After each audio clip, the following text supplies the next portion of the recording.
We know what needs to be done. The solution is on the table, but there's no prepared to come to the table. Well, it's time we let dolphins rule the world. We had a solution, but they shut the bugger down. I find his remarks deeply offensive. We should all sit down together and have a nice cup of tea. I give the youngsters solutions, and they do not listen. We know what needs to be done. Well, the solution is to play Dean Saunders up front. And now it's time for the Mark Steele solution.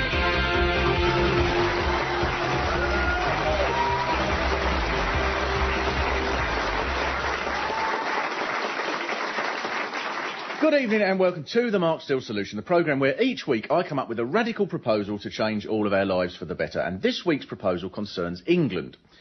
What is it about England that makes everyone so miserable? For instance, if this was America, right, a comedian would have just come on, you wouldn't know who it was, and he'd just be going, "How we all doing, Chicago? Woo, woo, woo, woo, woo," and you'd all be going, "Woo, woo, woo, woo, woo." And then he'd be going round everybody individually, going, "How you doing there, sir? Nice to meet you. Hey, madam, nice to see you here. How you doing there? Good to see you." And people would be getting into it, answering back, going, "I'm doing just fine, buddy, I'm doing just fine." You couldn't possibly do this in England. The comedian would go around saying, "How you doing there, sir?" And people would say, "Well, I've had a bit of a bad back lately." And yet the English are brought up to be proud to have been born in England. How can you be proud of where you were born? You didn't have any say if your mum and dad had gone away for the weekend. You'd have had to be proud of somewhere else. It doesn't affect the sort of person you are, where you were born. Like if you were taken away at birth from Birmingham, say, and brought up in the middle of South America at the age of 20, you wouldn't be wandering through the jungle going, "Bloody hell, look at the size of the gibbon in this tree." And so that's why tonight's proposal is that anybody born in England should be deported.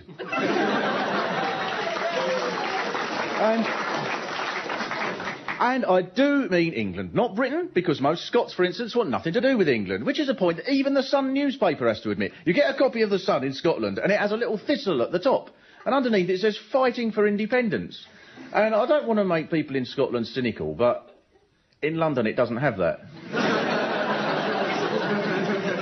In London it has a little Union Jack, and underneath it says, "Oi, Jock, do you want a kick in the head?" So why are the English so miserable? Well, more than anybody else in the world, the English are brought up to think we're naturally superior. It's like when Captain Scott went to the South Pole at the same time as Amundsen, the Norwegian. And Amundsen said, "I think we'll get there first. We've got the best boats and the best dogs, and we're used to the climate, and we know more about fish, and we're fitter, and you don't know the way, and we've got all the maps, and you're drunk." So I think we'll get there first. And Captain Scott said, "No, dear boy, you're wrong. You see, I think we'll get there first because we're English." And as a consequence, froze to death, as we know. But we're still brought up to believe that we're the best because we used to rule the world. The British Empire, the largest empire the world has ever seen. But how did it all begin? London, 1782. General Uffington is having breakfast with his charming wife, Mrs. Uffington. Oh, look, Cecil, you've got a letter from abroad. Airmail. Let me see it. "Dear General, I wonder if you would be so kind as to invade our country in order that we might learn the game of cricket. We are particularly keen to understand the LBW law. Yours, hopefully, the Nawab of India." Damn, I suppose I'll have to try and fit them in. What am I doing Friday? You're invading the West Indies, darling. Saturday's the Falkland Islands. That's usually a quick one. I suppose I could fit them in. Yes, it was this sort of gentle guidance that was to ensure the backward nations of the globe were to enjoy the benefits of British rule. But first, we had to persuade them to abandon their primitive agricultural methods. Just look at the state of this place. I've never seen such an overgrown garden. That's because it is a jungle. You're telling me? You, get a lawnmower. How on earth do you expect to play croquet if you let your lawn get into this mess? You, pop along to home base and get a barbecue. But all good things must come to an end, and eventually the time had come for us to take our leave. Goodbye then, India. Please don't go. No, I'm sorry, Mr. Gandhi. We have to. You're old enough to look after yourselves now.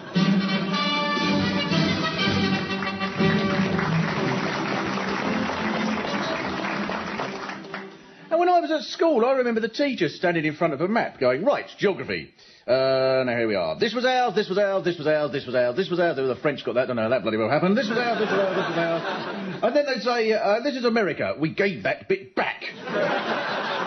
And I remember all the kids were sitting there going, well, who give that back then? But anything you could think of was best if it was in England. Even the weather, they'd say. We've got the best climate in the world. No monsoons or earthquakes, just the right amount of everything. And then they'd say, and England is the country with the best shape. Look at it. Lovely, beautiful shape. Look at France. Square, boxy country. You know, no wonder they all smell. Same when it comes to sport. We think we're naturally superior, so we end up constantly disappointed. If England lose at football to someone like Spain, there's this national outcry. How did that happen? We stunk their bloody armada. But why should England expect to win? England is 1/5 of the size of Madagascar. But because we think we're naturally better, if we lose at anything, there's a big inquest on who's to blame. Well, what a dismal night for England. Long faces in the studio, beaten by Norway, beaten by Finland, and Luxembourg, and Israel, and Monaco. All on the same night. What a disastrous Eurovision Song Contest it's been. Laurie McMenemy, what went wrong? Well, Jimmy, I'm ashamed to be English. I mean, we had no fresh ideas, we got no tune in the middle here, the harmony was all over the place. I blame the singer. We got the sucker. I have to disagree with you there, Laurie. We're simply not producing the songs we used to. I mean, if you look at Puppet on a String, Congratulations, Boom Banger Bang, they're world-class songs. Well, we've got the songs. I mean, we're just not picking them. That song tonight had no daft words in it, man. I mean, we've left out songs like Itsy Witsy Fitsy Bitsy Ditsy. What are we playing at? Laurie, I'm going to have to interrupt you. We have Tina Maria on the line. Tina, what went wrong? Well, obviously, I'm disappointed for the song, like, you know, but at the end of the day, it gave 150%, you know. But it's a game of 3 verses, and I did my best. You were bloody crap. You've got a voice like a frog woman. There's fans back here, loyal fans who've killed themselves because of you. So, a sad day for British singing, but we leave you with a look at tomorrow's headlines. Tina Turnip, says the Mirror. The Star leads with Eurovision Pong contest, whilst the Sun says it's boom banger bollocks. Good night.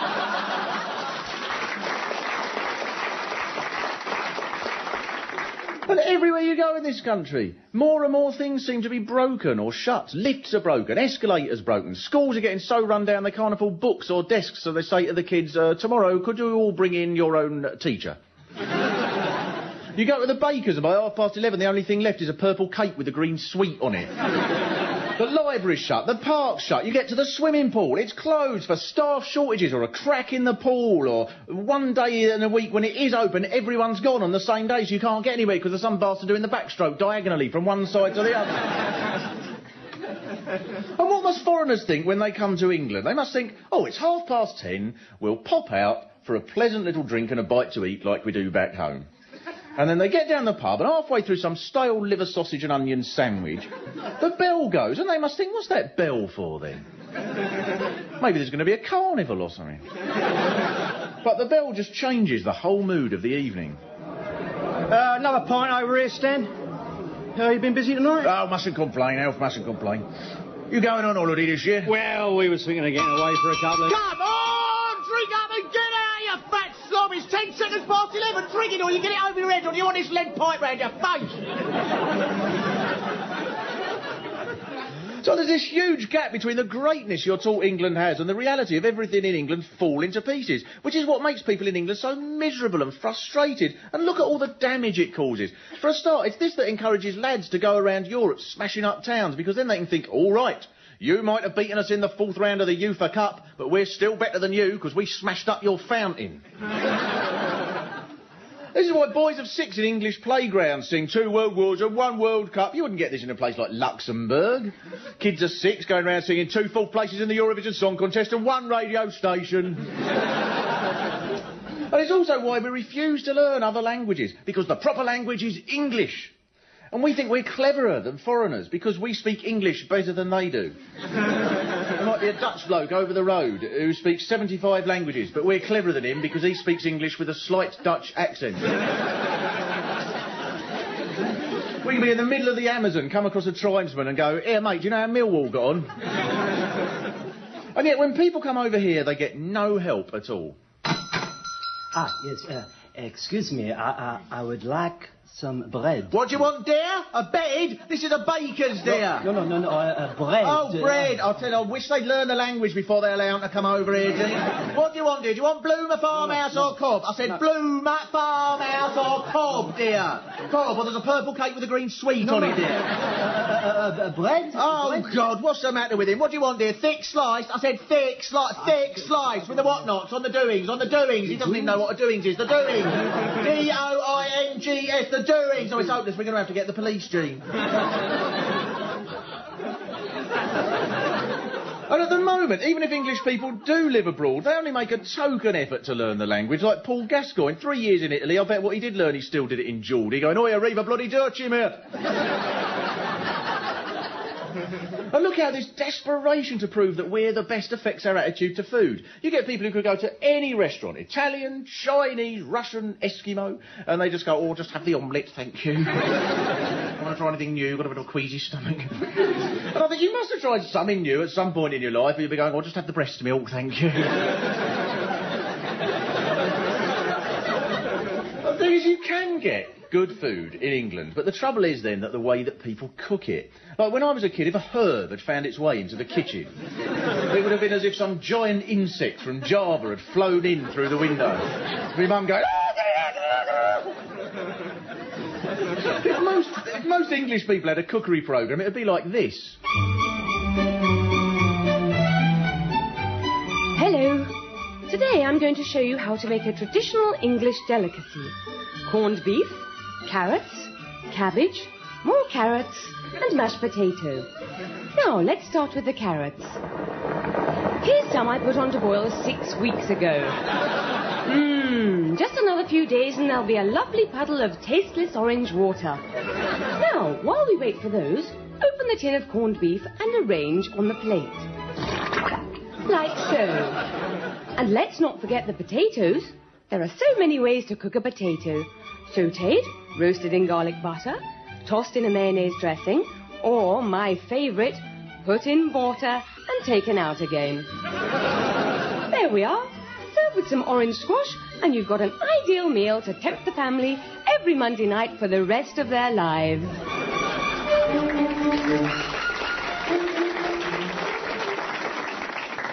Another problem with being brought up in England is that you're taught to suppress your emotions. Because you're English, and we didn't get an empire by crying and waving our arms about like foreigners do. Which is why people like the Italians are so much more passionate than us. You can say anything to an Italian, like, "I think you should be able to eat spaghetti with a spoon." "I am a spoon, I am a..." But you can say to an Englishman, "I would like to take away your wife in exchange for a mule," and he'd go, "Well, you better go, dear, we don't want to make a fuss now, do we?" And the English are so uptight that whereas other national tourist boards have things like Greece, playground of the gods, or Italy, where romance never stops, we have England, keep off the grass. Now, the tragedy is that there are plenty of really brilliant things about England that we should be proud of. English bitter, the beautiful countryside, cricket, the poll tax riot. But we can't appreciate them properly because we're forever trying to prove to the whole world that we're better. So instead of just thinking, "Oh, what a lovely view of the North Downs," we're thinking, "Yeah, the Swiss envy us, you see. They might have their Alps, but we've got Ockenden Post Office with its famous wonky chimney." And the last refuge of the English to escape from this frustration and misery is to invent a glorious past and then to hark back to it. Any excuse, like a royal birthday or a state opening of Parliament, and they wheel out some ancient ceremony in the name of tradition.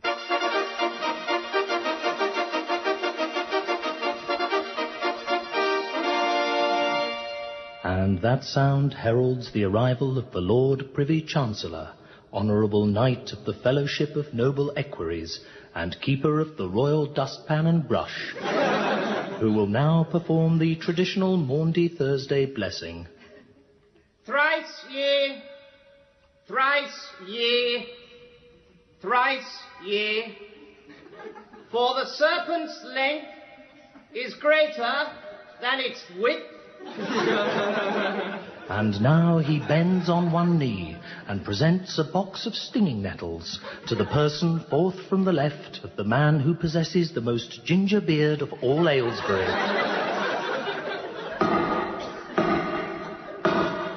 And now we see the traditional rummaging through the box to find the symbolic key. The key which, of course, is presented to the Indian High Commissioner, who releases the ceremonial boa constrictor, which then swallows one of the Queen's corgis, under the terms of the treaty signed by General Uffington in exchange for India.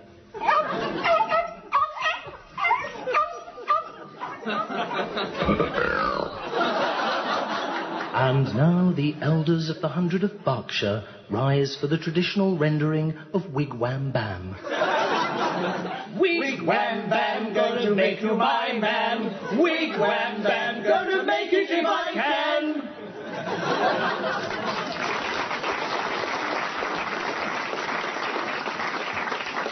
So, clearly, living in England is doing none of us any good. But before we hear the alternatives, let's hear from our regular correspondent, the man in the cul-de-sac, live from number 9, Begonia Close, Mr. Cul-de-sac. This is the sound, this is the sound of the suburbs.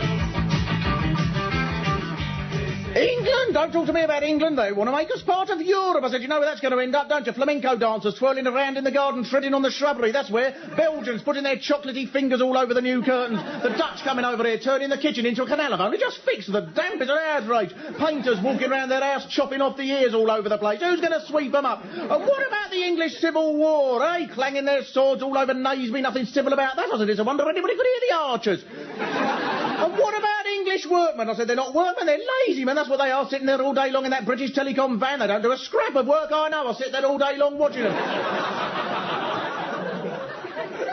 I saw one sitting in a park. I went up to him. I said, it's ratepayers' money you're wasting. He said, but it's Sunday, Mr. Cul-de-sac. I said, I don't care. They could have spent that money hanging people. 47 pence for a pound of English apples. I've a good mind to get plums in future. It's an outrage.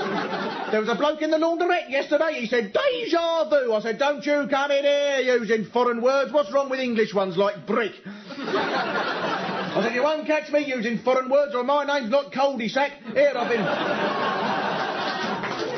I've been writing some letters to the government. Here's one. Dear government, last week I won a coconut. I got it home, found out it was foreign. What's wrong with English ones? Here's another one. Dear government, I got a dishcloth that was made in Hong Kong. Now you tell us we've got to give it back to the Chinese. It's an outrage. Here's another one. Dear government, why? That's as far as I got with that one, but it's coming along, don't you think?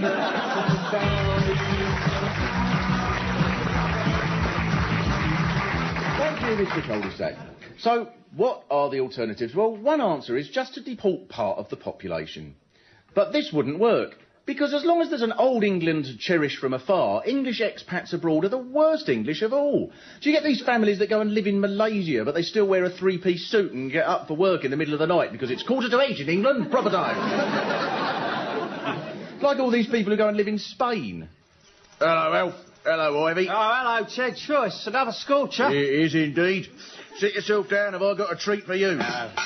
There you go, roast beef, Yorkshire pud, steaming hot bovril, sticky sponge pudding with piping hot custard. Oh, that's lovely. After that, I thought you might like a dip in me new pool. Oh, no, I don't like the sound of that. I don't like foreign water. Well, I have had specially built an English pool. It costs £1.90 to get in, the water's freezing, there's a bloke in it doing the backstroke diagonally from one side to the other. Oh, yeah, well, we'll have a go in that. Yeah, well, you can't. It's shut Tuesday to Sunday. Oh, lovely. Yeah, lovely. And what about this, eh? I've only gone and ordered some old-fashioned English weather, haven't I? Oh, lovely. So through. Nice. So there's only one way to make English people stop thinking that we're naturally superior, to stop us feeling miserable because the country's on the slide, to make us want to learn other languages, appreciate different types of food and be able to enjoy ourselves overseas without thinking, oh, soon be back in Ipswich. The only answer is to deport the entire population. So how would our scheme work? Well, on a given date, everyone who was born in England would just be flown overseas. And then you'd have to set up strict immigration control to stop any English people getting back in. So you'd keep the same customs officers, but their job would be to make sure that nobody English sneaked back to England. Oi, all right, sunshine, where do you think you're going? Me? I mean, moi? Je suis à England. Oh, no, you don't, madam. Oh, no. No, you're English. Really? Excuse us, mate, is it all right if I go to England? Oh, yes, sir, through you go. Just a minute. Why are you letting him in? Because he's wearing a turban. Yes, but he was obviously born in England. He's got an English accent. Well, that never bothered us before. Now, let's try the cricket test. Oi, mate. What team do you support? I support India, don't I? Yeah, that's all right. You can come in. No, this isn't fair. You're just making up the rules as you go along. Well, I'm sorry, madam. It's force of habit. Now, why don't you go back to someone else's country where you belong? So English people would have to get used to living abroad. And it wouldn't be like today's expats, because there'd be no mother country to hark back to. Within a couple of years, people would have to change. With me is Stan Cumberland, ex-landlord of the Dog and Bell in Stepney. Stan, has living in France changed you at all? But of course, naturally, when I first arrived, I would go into a shop and say, "Oi, onion face, one of them." And I went round all the bars at 11 o'clock, ringing a bell and threatening the customers with a lead pipe. Luckily, they thought it was some sort of carnival, and I now appear nightly at the Moulin Rouge as Pipo, the amazing bell ringer. And how do you find the food here? Aha! At first, I brought my own food.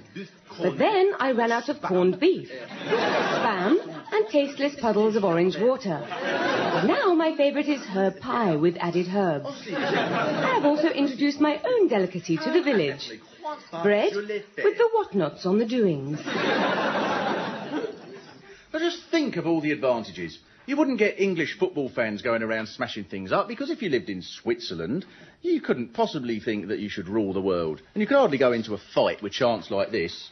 We're rich, we're Swiss, our archers never miss. Toblerone, Toblerone.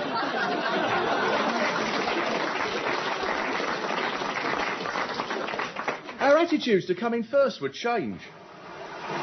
Captain Scott, I think we'll get to the South Pole first. We've got the best boats, the best dogs, we're used to the climate, we know more about fish, and we're fitter. You'll be a week behind us. No, dear boy, you're wrong. You see, we're not going. We know bugger all about ice, because we're English. Isn't that right, Oates? Yes. Well, in that case, I'm going down the pub. And I may be there for some time. And another advantage of our scheme, before deporting Bernard Manning, you could keep him locked up for 6 months in a detention centre at Heathrow. And back in England, you'd only have people that weren't born in England, so imagine the effect it would have on English sport. In comes the bowler, Nazim Ali, up to the wicket. And that's out. And England win their 30th Test match in a row. And Australia continue their losing streak, which all started when Ray Illingworth was deported there. And now the whole stadium stands for the English national anthem.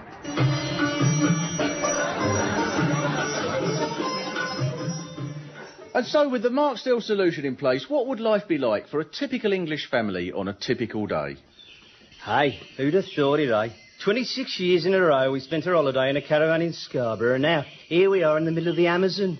Yeah, living off the fruits of the forest and able to converse in 37 dialects of Amazonese. It's funny, though. It's only since being deported that I've come to appreciate all the good things about England. What gobstoppers? Crazy golf. Oh, a riverside pub. A bacon sandwich in a transport cafe.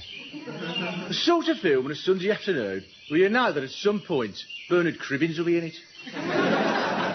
Still, we're better off here. Hardly a day goes by without coming across some wonderful new experience, eh? Bloody hell. What is it? Look at the size of the gibbon in that tree.